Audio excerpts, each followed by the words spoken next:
So that's right, it could be time to say goodbye to Roman Reigns again because he technically came out after Raw had finished, and while he tried valiantly to beat up Seth Rollins and his goobers, well, it didn't work and he got his butt kicked. Now, I really did think the end of Raw was really cool. I enjoy it when WWE does this. You know, we had Seth Rollins and Bron Breakker and Bronson Reed who now just steal shoes. He's on the cusp of becoming the new Repo Man, so I'm very excited. I didn't realize people were calling him the Tribal Thief. He's the greatest person on the roster right now. Him and Naomi, when she called Stephanie Vercaire Stephanie Velcro, which isn't even close.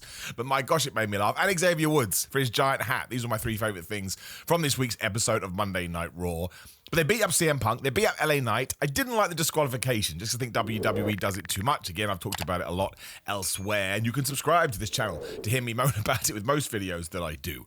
But there was nuance to this, and there was levels, in the sense that LA Knight got mad at this. CM Punk attacked for good reasons, which is why I think maybe they got away with it, because he did get screwed at the weekend. So he goes after Seth Rollins. This episode of Raw would have been worse if CM Punk hadn't have done that. But then LA Knight is like, dude, I have a reason to beef with this guy as well, and you just screwed me over. You cost me this match. Technically, Seth Rollins is now the winner because you attacked Seth, so they get into it, but that's when Bronson Reed and Bron Breakker and Seth Rollins are back and they beat everybody up. Then as they're leaving, Roman Reigns' music hit and we even had the credits roll, and Seth Rollins, bless him, looked like he had seen a ghost. Roman Reigns comes out. He hadn't done the maths, and eventually, I think he got hit with 3 tsunamis and 2 spears, something like that. I was a bit confused Jey Uso didn't turn up. I forgot to mention that on What Culture Ups and Downs. It was in my script, but I had to rush it this morning for reasons you'll find out soon. But thankfully, we put a little bit of a text up there. So please do subscribe to me and subscribe to them as well, as I keep going on about subscribing. But where was Jey Uso? That was a really, really weird faux pas. Hopefully, it ties into something next week. But, I mean, it felt to me like if you take 3 tsunamis, you're going to go away for a while. And, of course, Roman Reigns, allegedly, or has it been confirmed? I don't know. I'm pretty sure it's a real thing. Is going to be Akuma in the new Street Fighter movie. Him and Cody Rhodes. Cody Rhodes is Guile. That's 2 of the best castings ever. If you don't know, in my non-wrestling life, I am getting in. Well, I'm in acting now. You know, I have self-tapes and auditions all the time. These are the kind of movies I want to get in. So, actually, I should say, we're going off tangent here. If you go on my Instagram especially, I think that's probably the best place. I am starring in an independent television show called Templeton. They got a crowdfunder and all of that, so go on my Instagram and you'll find it, or just go follow them. Even if you just follow them on Instagram, they'll be really, really happy and you'll be doing me a solid. But you're here to talk about wrestling, so let's not get worried about that. I just think it's awesome to beat either Guile or Akuma. That's like dreams come true. But it does kind of feel like we did that in order to send Roman Reigns back off into the abyss, and it did cause a bit of chatter online. I think we have to take it with a pinch of salt and talk speculatively, because at the moment we do not know. Is he going to be on next week's show? Is he going to be back for Clash in Paris, etc., etc.? I can't see that, if I'm totally honest. I'm in 2 worlds with this, and actually it ties into Brock Lesnar. Now, every time I bring up Brock Lesnar, I'm going to tell you to watch my SummerSlam Night 2 review. I get all my thoughts out there, and I understand that we can't do that every single time. Or maybe we can. I don't know. You tell me. You are my guides, so I will do whatever the hell you want me to do. But for now, go back and watch that. But if Roman Reigns is going to be our megastar that comes and goes, I'm totally cool with it because it works. Every time he returns, this place goes nuts. He's also had his run, right? I don't want to say he's peaked because he's still amazing, but his run peaked, right? When he had the 1,316-day title reign. You're never going to be able to top that story-wise. So he's not coming down in the sense he's probably a bigger star now than ever, but we're never going to go back to that. We are moving away from him being the face of the company and essentially giving that to Cody Rhodes, hence the John Cena passing of the torch moment at SummerSlam. But that's another reason, from a storyline point of view, I don't really need Brock Lesnar back. We have that guy in Roman Reigns who is a bigger star, who gets bigger reactions and just feels like he's higher on the top of the mountain. So I don't mind it, is what I'm saying. Roman Reigns going away again. At least WWE tied it into the story. But I do also understand if you're like, oh my gosh, but that's just what he's going to do now. That's what his contract states, and it probably will prolong his wrestling career, both literally and figuratively, because the less you are there, the more people want to see you. There is a fine balance to this. You can be gone too long. Actually, I would argue, as his name did come up, that was Brock Lesnar's problem, 2016, when he was Universal Champion? Maybe it was a different year. Maybe 2018. Just never turned up to the show. And, you know, even other wrestlers, especially Seth Rollins, would come out and go, are we going to get a world championship? It's like, good point, Mr. Seth Rollins. So I don't mind it. And also, who else is he going to feud with here, right? Clearly we're moving towards the Seth Rollins thing at some point. But we have a bunch of other bodies we can throw in there. Although we now do need Seth Rollins and his mates taking on Roman, CM Punk, and LA Knight, who are never going to be able to get on. But we wait and see. But either way, he has been destroyed here. I do not think we're going to see him on next week's Raw. If he's going to be on Raw in 7 days, just tsunami him once. Don't tsunami him 3 times. Because when we did that to Seth Rollins, he was off television for ages. Did we do that to Braun Strowman too, who got very mad over the weekend? I think so. The point is we have seen that move take out people, and I did like it. I thought on this episode of Raw, Seth Rollins' crew had to be standing tall after SummerSlam. You can't pull off the heist of the summer, whatever the hell WWE is calling it, and then get your ass whipped a few days later. The baby faces have to be in some sort of peril.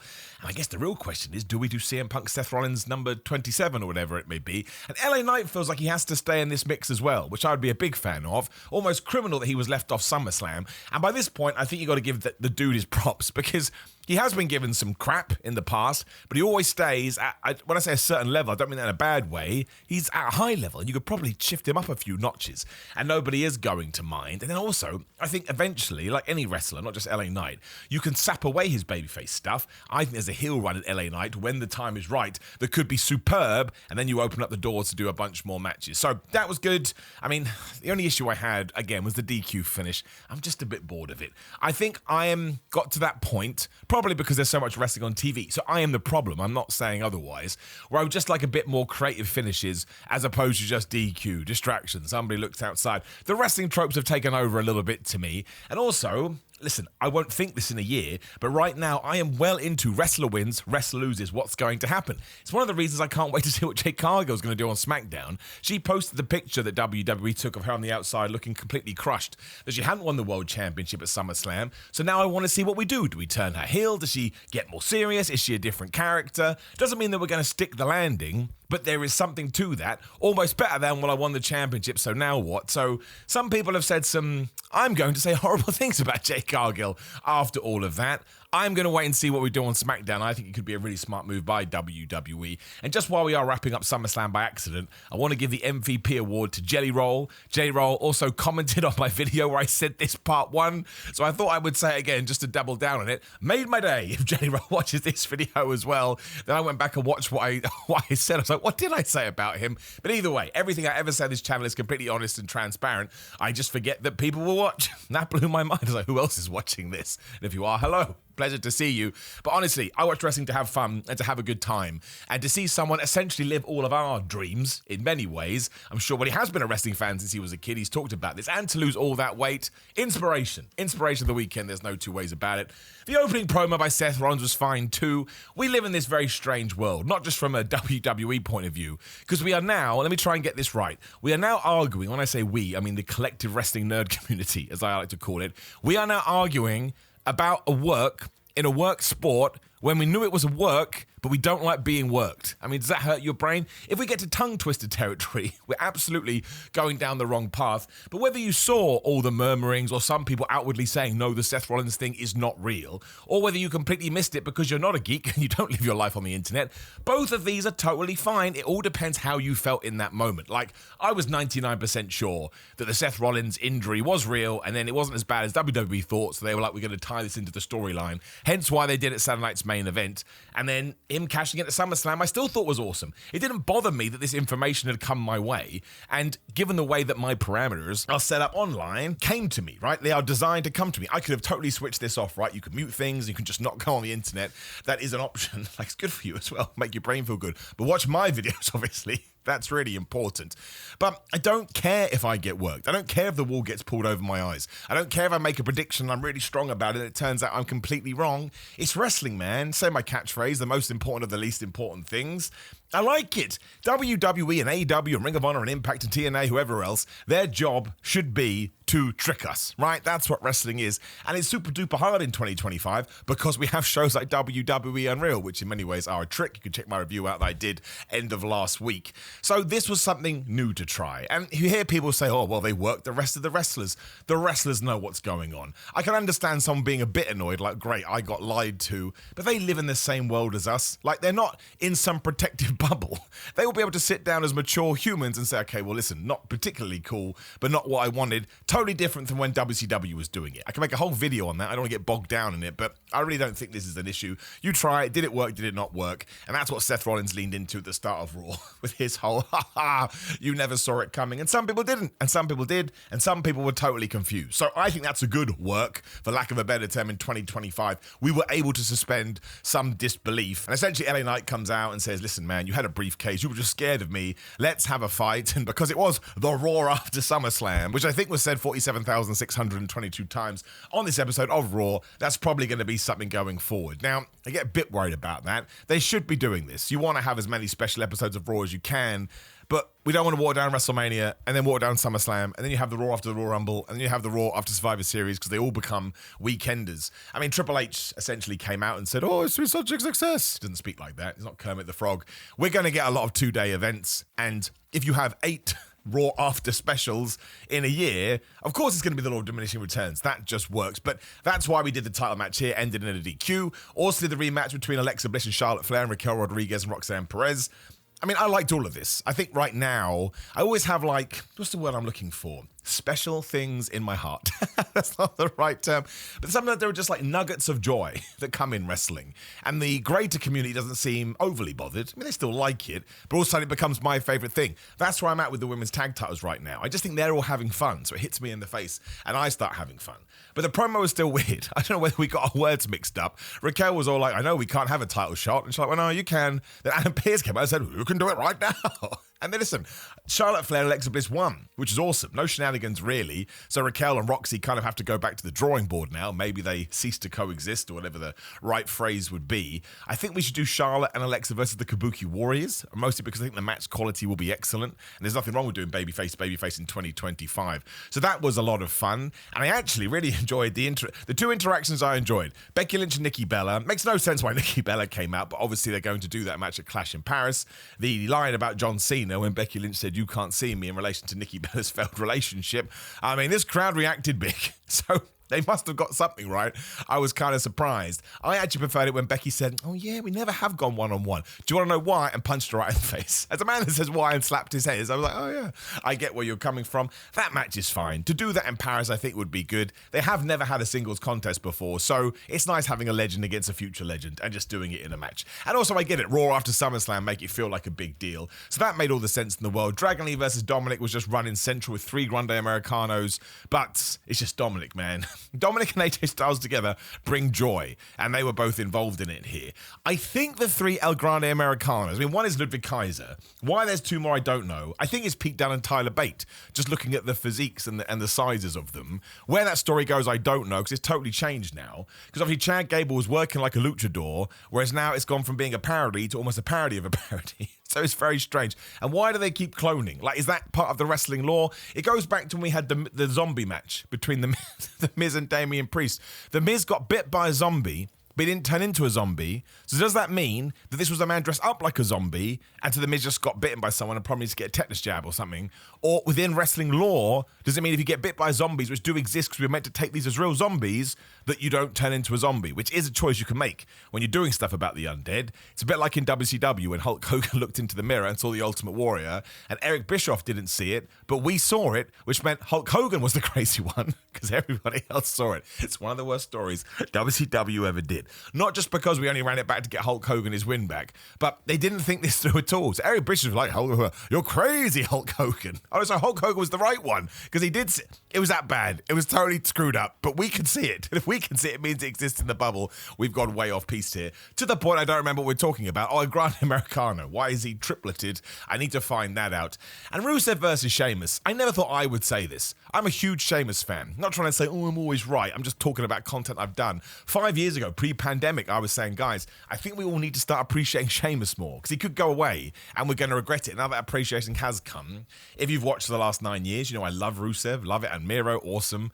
But this, I mean, it clicks in terms of they have really good matches, but the crowd's not getting into it, and we've given them some promos, but we don't really let them get down in the nitty-gritty. This was the 3rd match, and it ends with a double count-out, and because we're doing so much distraction, interference, confusion, I'm like, just feel like we're overdoing this. And now we're doing the 4th match next week. It just feels a bit hoity-toity. I feel like if you really gave them more time, they could cook, as we say in 2025, whereas it kind of feels like we're just existing week to week to week. It's a little bit strange, but again, I like seeing them fight, so I guess we'll see what happens there. And I believe this has been fixed now, but people had different experience with this, is what I've ever found out. I got half a Naomi promo.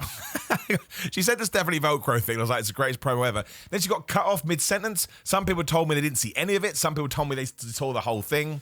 I don't know if that's a WWE thing or a Netflix thing, but you don't cut off the women's champion, man. Bad.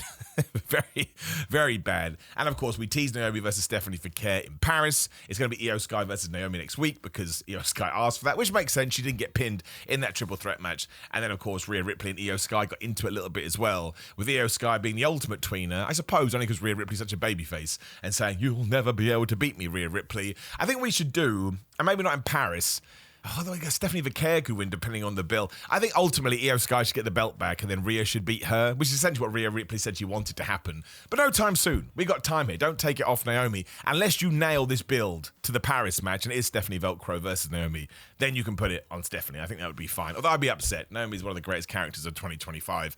And yes, we got Grayson Waller versus Penta. I like this Grayson Waller in New Day edition, even if the Austin Theory thing makes me cry inside. But he got lost here. I mean, Penta kind of whooped his ass. But it was, one, because of everything we talked about with the New Day, and Xavier Woods coming out with his massive hat. This hat, I mean, you'll see a picture of it on right now. I was so happy. This is the wrestling I want to do. In case you don't know, some people still don't realize, I wrestle in my own life as well. Strange sentence. All I want to do is stuff like this. And then afterwards, Penta put the hat on. I can't make any Tekken jokes. Everybody's made the Tekken joke, but there's a bunch of fighting characters you could steal this from. I saw Raiden in a few places, which is true. It was just fantastic, and he does the big old dive. I mean, listen, Grayson Waller versus Penta, I'm not even sure he's leading anywhere. I suppose Penta could get a tag team partner or two friends and do something. But it was just done for fun, man. And it was fun, and it was silly, and Grayson Waller called down and Pierce balled, so I'm glad that he got some revenge thrown onto him. I wouldn't say it necessarily felt like a Raw after WrestleMania, right? I get we had 2 title matches, which is good. One finished well, one finished all silly-billy. And there were some other decent matches. And again, we are teasing we're going to do AJ versus Dominic again, which I've got no problem with. I love that match at SummerSlam. But there was nothing sort of gargantuan. I get Nikki Bella and Becky Lynch being something they could see there, but it didn't really come across like that when I was watching it. I enjoyed it. And next week we're doing Maxine Dupree versus Becky Lynch, which should be interesting. Natalia was so mad that Becky Lynch had spoken bad to Nikki Bella. I was like, you can't be that mad, Nay. Who really cares? And then obviously Bayley and Lyra Valkyria fell out. I should have said this on Ups and Downs as well, but again, I had to be out the door by 6 o'clock this morning, so I was calling at 4:45, so you have to forgive me. I didn't rush it, but I just had a time frame to do it on, but I do apologise. It now makes no sense, that SummerSlam match, because if Bayley genuinely is sorry, and again, it could turn out she was in the next couple of weeks, and Lyra here went, "Get out of my life," which is so over the top. But if Bayley regrets it, why don't you break up the pin? You were watching the pin. You could have got in the ring. It was no DQ, as you know, because you hit people all of the time. So I don't think we're done there. And obviously Becky Lynch has now spun off to do something with Nikki Bella. That is pretty cool. In the sense, you got Naomi as the world champion, but this Intercontinental champion now has a life of its own, and you could do a Nikki Bella match and actually elevates it higher. I really hope we do this with the US title on SmackDown as well. Just copy this. WWE often does the same story on Raw and SmackDown, especially when it comes to hesitation with weapons. Again, we don't need to talk about it. And yes, apparently Nick Khan and Triple H rang Brock Lesnar a few weeks ago and said, "Come home." Didn't think we needed that at all. I've talked about it. I don't want to talk about it anymore here. It's all just very, very confusing. I'm perplexed by it because we haven't actually got any information. We've been told that John Cena requested it and that Nick Khan and Triple H rang him and asked to come home. Okay, that's great, but where was he for 2 years? Like, you need to tell us that. It's really important, especially because wrestling fans do know about the wider story, and people got mad at me about this. It's just how I feel, right? It is just how I feel, so I'm going to talk to you about it. Raw was okay, is what I would say. I think SmackDown's probably going to be bigger this week for obvious reasons. Yeah, Roman Reigns is the big deal. I think he'll be gone for a while. Do I think he'll come back at Paris? No. Which means the September pay-per-view is what? I have no flipping idea. Maybe there isn't one in September because we've got 2 flipping in August, and that's never stopped WWE before. But at least there's a lot to be intrigued about. But I do kind of feel, I'm exaggerating with my words, forgive me. WWE's hit a little bit of a lull at the moment. Lull's not fair, because again, Cody versus John Cena was amazing. I love CM Punk versus Gunther. Gunther's out for a while, by the way. He's got no surgery, so I hope he's okay. Lull's too strong. I don't know. I feel like we need some new feuds. Probably need to turn Randy Orton heel and do that Cody Rhodes thing. Really get into the nitty-gritty with CM Punk and Seth Rollins. Make sure LA Knight's involved there too, and Gunther when he does return. So, yeah, I think we just need some stuff like that. I guess we're getting John Cena versus Brock Lesnar. We'll just leave it there. Thank you as always for watching. Please do like the video, share the video, and subscribe. Notification bell, and drop me a comment below and let me know what you thought about Monday Night Raw. Maybe I'm well off with this. That can happen. It's not ultimately surprising. Click the video on the screen for all of my SummerSlam coverage to catch up there as well. Just interact would be awesome. Otherwise, it is patreon.com GorillaMind.com/Simon316. Got a new watch along coming this week. GorillaMind.com/Simon. Time to get 10% off. Ships worldwide. Best supplements ever. And there's a sale on at the moment, so you should take advantage of that if you're into fitness. Come say hello and tell me how wrong I am at Simon316. Simon Miller on Cameo. Simon J. Miller on TikTok. And ProWrestlingTees.com. And Big Cartel for merchandise. I always appreciate you stopping by, and I really hope that you're okay, which is a ridiculous thing to say, but nobody ever says that, and I hope you are. It's a crazy time out there in the world, so put a smile on your face, remind you wrestling is always there as a distraction, and I'll see you tomorrow.